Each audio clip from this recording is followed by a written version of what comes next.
Bladesmiths, welcome to the Forge.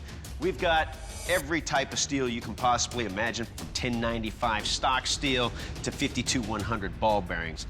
You'll have to select at least 4 of these steels to use in a canister Damascus. Bladesmiths, choose your steel, choose your can. Your 10-minute design window starts now.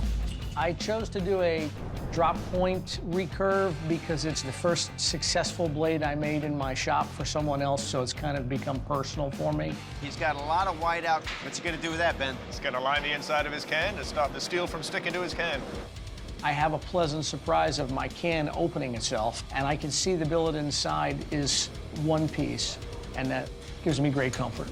As I'm getting ready to do the quench, I'm thanking the Lord for the presence to put a magnet on it to make sure that it's gone non-magnetic. So I know that I'm at critical temperature.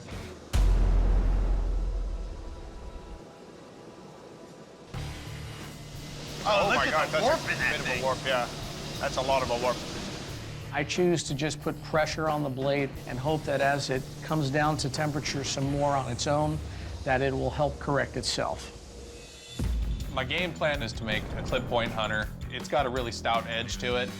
What's hard about a canister Damascus is you don't know what's going on the inside. It can be something really good, or it can be something to send you home. As I'm trying to open up this canister, I'm seeing good things on the sides, and then I get the top completely off. Uh-oh. Where I put those big cube chunks, none of that's welded. It's just kind of hanging out. My canister took a and I had to start another one. Doing the same process, putting in my powder, except this time, instead of using those big cubes, I use the small cubes. I can't blame the material, but I don't think that those big cubes helped anything in the situation because I used such small other pieces. Damn it. I'm not sure where these sparks are coming from, but my table's on fire. I just say, the heck with it, I'm moving on. So I head to the welders. I smell something burning. Whoa, what is going on over there? Just keep welding, weld it shut. I don't know what to do. Now that the fire's under control, I'm headed back to the forge because it's going to take at least 10 to 15 minutes to get this thing up to welding temperature. It looks like it welded solid. I don't see any cracks. I don't see any D-lambs. Well, I see Deke grabbing some ball bearings. I want a random pattern, so what I'm gonna do is really mix it up. What else has he got over there? Fish hooks, bicycle chains, W1 round. I like those materials because they're all hardenable metals. I've been spending like 35, 40 minutes trying to take that can off of there, and I'm running out of time here. Inside of a canister, normally you want to see a flat piece of steel, and that's not what I'm seeing.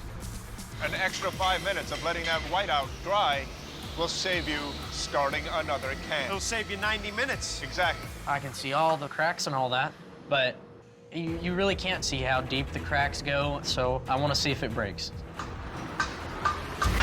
Oh, and then Deke's billet just snapped in half. I gotta start over from scratch now. I've got to get the canister packed, welded, and in the forge in a hurry. I've got a lot to do in a little bit of time. The second billet's going a lot better than the first one. It's solid. I'm gonna be kind of creative on getting that canister off because I'm gonna forge it almost down to the thickness I want it and then grind it off on the bevels. Going into this heat treat, if something happens, I'm done, and there's a lot of things that could go wrong. I didn't hear any cracks or tings. That looks pretty straight to me. I won't be comfortable until there's a fully finished knife right here. It's gonna be tight, but I'm gonna put a knife on the table. 3, 2, 1. This first round of competition is over. Bladesmiths, congratulations. You've made it to round 2 of this competition, and now that your blades have been tempered, it's time to turn those rough pieces of steel into sleek, high-performance knives. You'll have 3 hours in which to complete your work. Additionally, you must add guards to those blades. Good luck. Your 3 hour starts now. I'm not great friends with the drill press at this point. Eventually, I get the first hole. Woohoo! Lord, give me another hole. Just one more. And then in all frankness, I threw up a prayer and said, God, I need this done in 3 minutes, and I got my second hole done. Thank you, Lord. As I'm at the grinder, I need it to be sharp to go through apples, and so I want my blade to be hair shaving sharp. The blade performs well, but I don't want to strike it on anything. My top priority right now is to get this guard fitted. Looks like Bubba is slotting that guard. Yeah, that's smart, because get it close with the angle grinder and then just use the file to just get it real tight. Then I'm gonna do what the judges hate seeing. I'm gonna weld it onto the blade. I'm going with this route because it's the fastest thing that I can do, it's the easiest thing I can do, and it's more efficient.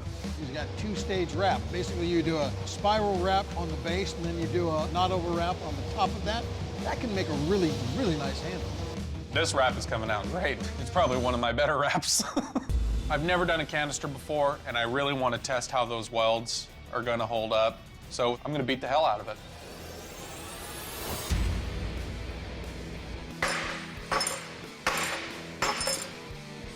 It did phenomenal. The edge rolled just a tiny bit, nothing significant. So I took it right back over to the grinder, ran it twice, and it was fine. I am going to make the handle a little bit wider right there, so it just kind of gives you that little bit of extra grip. Sweet. For the guard, I'm going to use a piece of 3/4 inch thick brass plate. Got my guard pretty well fitted up. Got to get everything peened up and glued up.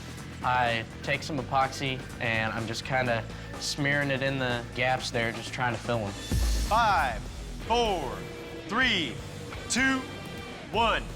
Bladesmiths, drop your tools, stop what you're doing. This second round of competition is over. Bladesmiths, welcome to the strength test. To test the strength and durability of your edge, as well as the overall construction of your knives, I'll be chopping and stabbing into these paint cans. Remember, this test is all about what the cans do to your knives, and not what your knives do to the cans. Brian, you're up first. You ready? Yeah, man, let's do this.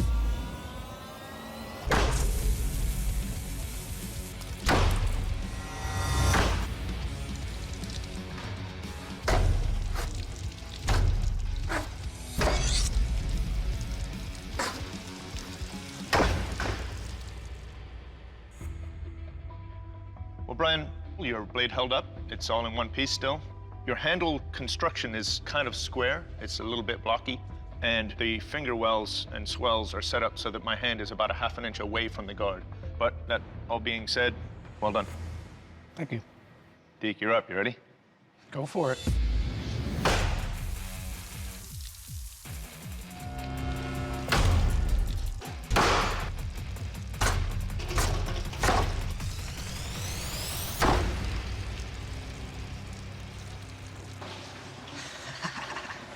First things first, your edge held up really well. It's still sharp. The handle is really small. It was kind of wobbling around in my hand as I was swinging it. But all in all, I like the weight of this. I like the shape of it. Well done. Thank you. You're up, Bubba. How you feeling? Get after it.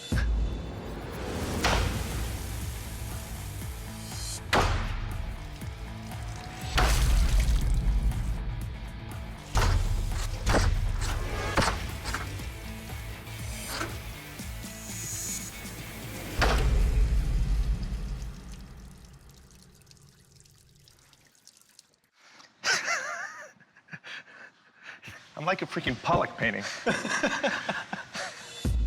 Well, Bubba, it's all in one piece. But in some of the chopping, this fine edge you put on here did take a roll in several spots. But it feels good to swing. Your grind lines are nice. I like your pattern. That's a nice knife. Well done. Thank you. All right, gentlemen, it's time for the sharpness test, a fan favorite, the apple slice. This test is all about what your knives do to these apples. I expect to see a good, clean slice all the way through them. With a dull knife, might tear or just crack those apples open. Brian, you're up first. You ready? Okay.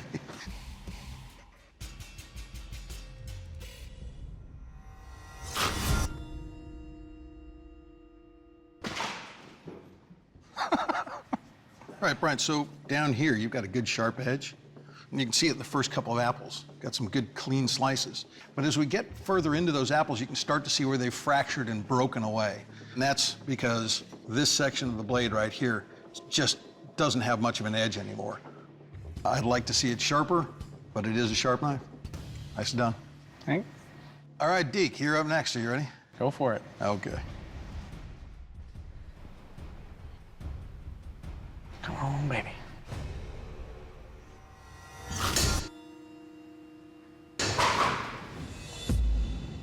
All right, Deke, part of the cuts are clean, and part of the cuts, the apple actually cracks. You've got sharp sections on this knife. Here and here are sharp. Will it cut apples? You bet. But there are definitely some spots on this blade that are not as sharp as others. All in all, nicely done. Thank you. Bubba, you ready? Get after it. Okay.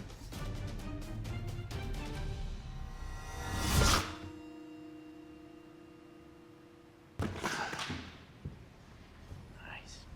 So, Bubba, if you look at these apples, see how it's clean right here, then cracked? Clean right there, and then cracked? Most of those apples, you can see that they're cut maybe the first quarter or third of the way through, and then they're just fractured out of the way. So it's still got an edge, it's just not really a sharp edge. Bladesmiths, the judge's deliberation is complete. They've made their final decision. The bladesmith leaving the forge is Bubba. Your blade didn't make the cut. Doug Marcotte is going to explain.